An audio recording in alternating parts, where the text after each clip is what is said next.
ഞാനിന്ന് നല്ല ചുരുണ്ടിരിക്കുന്ന ഒരു ഷർട്ട് എങ്ങനെ തേച്ച് ഭംഗിയിൽ മടക്കാം എന്നുള്ളത് കാണിച്ചു തരാൻ വേണ്ടിയിട്ടാണ്.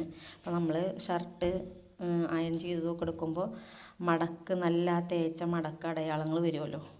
അപ്പോൾ അതെങ്ങനെ നമ്മൾ മടക്കി തേച്ച് വൃത്തിയാക്കി അങ്ങനെ മടക്കിയെടുക്കുന്ന ഒരു രീതിയാണ് ഞാൻ കാണിച്ചു തരാൻ പോണത്. അതിനായിട്ട് നമ്മൾ ഷർട്ട് നല്ലോണം ബട്ടനൊക്കെ അഴിച്ച് നിവർത്തി വെക്കുക. എന്നിട്ട് നന്നായിട്ട് ഓരോ ഭാഗം തേച്ച് കൊടുക്കുക. മീഡിയം ചൂടിലാണ് ഞാൻ ഇട്ട് കൊടുത്തിട്ടുള്ളത്. കാരണം അത് വലിയ കട്ടിയില്ല. പിന്നെ നല്ല കട്ടിയുള്ളതൊക്കെ ആണെങ്കിൽ നമുക്ക് ചൂട് ഫുള്ളാക്കി ഇട്ട് കൊടുക്കേണ്ടി വരും. ഇതിപ്പോൾ ഇതിൽ തന്നെ നല്ലോണം ചുളിവ് നിവർന്ന് വരുന്നുണ്ട്. നല്ല വൃത്തിക്ക് രണ്ട് സൈഡും തേച്ച് കൊടുത്തിട്ട് സെൻറ്റർ പിടിച്ച് നിവർത്തി വെക്കുക. ഇതിൻ്റെ ഈ ഭാഗവും തേച്ചിട്ടുണ്ട്, ഈ ഭാഗവും തേച്ചിട്ടുണ്ട്. ഇനി ഈ സെൻറ്റർ നമുക്ക് നന്നായിട്ട് തേച്ച് കൊടുക്കാം.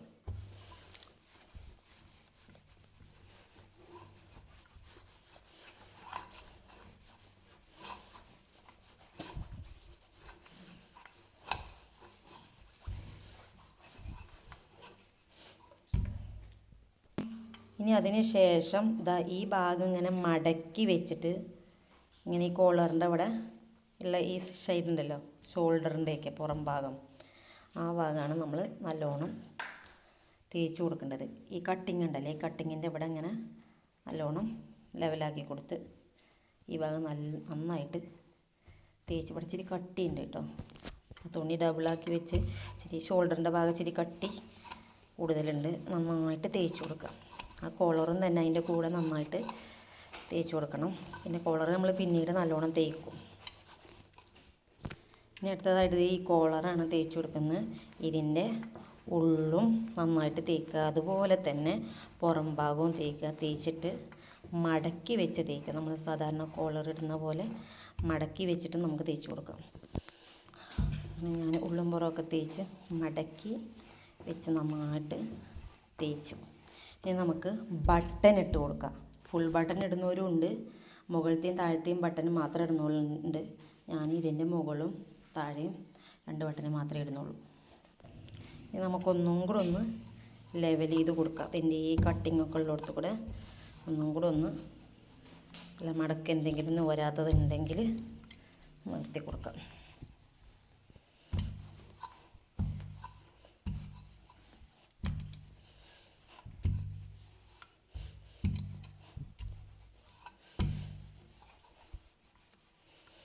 ഇനി നമ്മൾ തേക്കാത്തൊരു ഭാഗമുണ്ട്. ഇതിൻ്റെ കൈകൾ രണ്ടും തേച്ചിട്ടില്ല. ഇനി അത് തേക്കാം. 2 കൈകളും ബട്ടനെ കഴിച്ച് വെച്ച് നന്നായിട്ട് 2 ഭാഗവും തേച്ച് കൊടുക്കാം.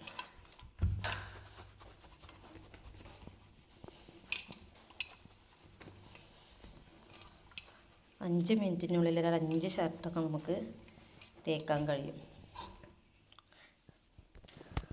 അപ്പോൾ എല്ലാ ഭാഗവും തേച്ച് കഴിഞ്ഞു. എന്നിട്ട് നമ്മൾ ഷർട്ട് കമത്തി നല്ലോണം നിവർത്തി കയ്യും ഒക്കെ നിവർത്തിയിട്ട് കമത്തിയിടുക. എന്നിട്ട് ഒന്ന് പുറം ഒന്നും കൂടെ ഒന്ന് ലെവൽ ചെയ്യുക. എന്നിട്ട് നമുക്ക് മടക്കിയിട്ട് തേക്കാം.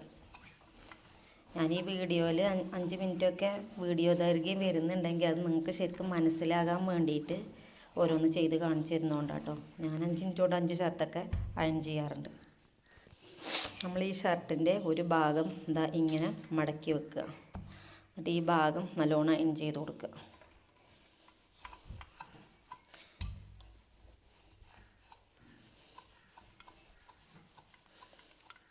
ഇതേപോലെ മറ്റേ ഭാഗവും നമ്മൾ മടക്കി അയൺ ചെയ്യണം. ഇതിൻ്റെ കയ്യിനെ അങ്ങോട്ട് ഒതുക്കി വെക്കും വേണം. അപ്പോഴാണ് നമ്മൾ ആ ഷർട്ട് നിവർത്തുമ്പോൾ ആ തേച്ചാൽ അതിൻ്റെ മടക്കിൻ്റെ ലൈൻ ഉണ്ടല്ലോ അത് വരുന്നത്. ഇങ്ങനെ നന്നായിട്ട് തേച്ച് ലെവൽ ചെയ്ത് കൊടുക്കുക. നമുക്ക് ആ കൈയിനെ മടക്കി ഒതുക്കി വെക്കാം. കൈ ഇങ്ങനെ മറിച്ച് വെച്ച് കൊടുക്കുക. ഇതുപോലെ നമ്മൾ ഷർട്ടിൻ്റെ ഒരു ഭാഗം മടക്കി വെച്ചിട്ട് അതിൻ്റെ മേലെ ഈ കൈ ഇങ്ങനെ ഒതുക്കി വെച്ച് നല്ലോണം തേച്ച് കൊടുത്തിട്ടുണ്ട്. അതുപോലെ നമ്മൾ ഓപ്പോസിറ്റ് സൈഡും മടക്കി കൊടുക്കുക. കൈ അങ്ങനെ ഒതുക്കി വെച്ച് തേച്ച് കൊടുക്കാം. അത് 2 ഭാഗവും നമ്മൾ മടക്കി കൊടുത്തിട്ടുണ്ട്. ഇനി ഇത് നല്ലോണം തേച്ച് ഒതുക്കിയിട്ടുണ്ട്. ഇനി നമ്മൾ ചെയ്യാൻ പോണത് ആങ്കർ ഇടണമെങ്കിലും നമുക്കിടാം, മടക്കി ഇങ്ങനെ വെക്കണമെങ്കിലും വെക്കാം. കണ്ടോ, ഇനി ഇതൊക്കെ ഒന്ന് ഒതുക്കി കൊടുത്ത് മേലിൽ ഒന്നും കൂടെ ഒന്ന് പ്രസ് ചെയ്ത് കൊടുക്കാം. ഇത് കണ്ടോ, ഇങ്ങനെയാണ് മടക്കിയിട്ടുള്ളത്. ചെറിയ ഷർട്ടാട്ടോ, അതുകൊണ്ടാണ്. അല്ലെ പിന്നെ വലിയ ഷർട്ടാണെങ്കിൽ 3 മടക്കായിട്ടാണ് ഉണ്ടാവുക. അതപ്പോൾ നമ്മൾ അതിനനുസരിച്ച് പിന്നെ അടിഭാഗം കുറച്ച് മടക്കിയിട്ട് പിന്നെ 2ആയിട്ട് മടക്കേണ്ടി വരും. ഇതിപ്പോൾ ഞാൻ ഇങ്ങനെ പകുതിയിൽ വെച്ചിട്ടാണ് മടക്കിയിട്ടില്ല, മറ്റേ ഇങ്ങനെ 3 മടക്കായിട്ട് വരും. അപ്പം ഇത് നമ്മൾ ആങ്കർമ ഇടുകയാണെങ്കിലും ഇങ്ങനെ ഇടുക, അല്ലാതെ ഇങ്ങനെ ഇടരുത്, ഇങ്ങനെ ഒരിക്കലും തൂക്കിയിടരുത്. ആങ്കർമ ഇടുകയാണെങ്കിൽ നമ്മൾ ആങ്കർമ ഇട്ടിട്ട് ഇങ്ങനെ ഇടുക. ഇത് ഞാൻ ഫുൾ ബട്ടൺ ഇടാത്തതുകൊണ്ട് കേട്ടോ, ഒരു ഇതില്ലാത്ത ഫുൾ ബട്ടണ്. ഞാനിത് പെട്ടെന്ന് ഷർട്ട് ഇടേണ്ട ആവശ്യമുണ്ട്, അപ്പോൾ അതുകൊണ്ടാണ് 2 ബട്ടൺ ഇട്ടിട്ടുള്ളത്. ഇല്ലെങ്കിൽ സെൻറ്ററിൽ അടിയിലൊന്നും പിന്നെ മുകളിലൊന്നും സെൻറ്ററിലൊന്നും ഇട്ട് കൊടുത്താലും ലെവലിൽ നിൽക്കും. ഇപ്പോൾ ഒന്നും ഇടാനല്ലെങ്കിൽ ഇതിപ്പോൾ എനിക്ക് ഇന്ന് ഇട്ട് കൊടുക്കേണ്ടതാണ്, അപ്പോൾ അതുകൊണ്ടാണ് ഇത് ഞാൻ ഇങ്ങനെ വെച്ച് കാണിച്ചു തന്നിട്ടുള്ളത്. അപ്പോൾ എല്ലാവർക്കും വീഡിയോ ഇഷ്ടമാകുമെന്ന് വിചാരിക്കുന്നു. എൻ്റെ ചാനൽ സബ്സ്ക്രൈബ് ചെയ്തിട്ടില്ലെങ്കിൽ ഒന്ന് സബ്സ്ക്രൈബ് ചെയ്യുക, ഷെയർ ചെയ്യുക, ലൈക്ക് ചെയ്യുക. ഇനിയും ഞാൻ നല്ല വീഡിയോസുമായിട്ട് നിങ്ങളിലേക്ക് വരും. അതുവരേക്കും ടാറ്റാ.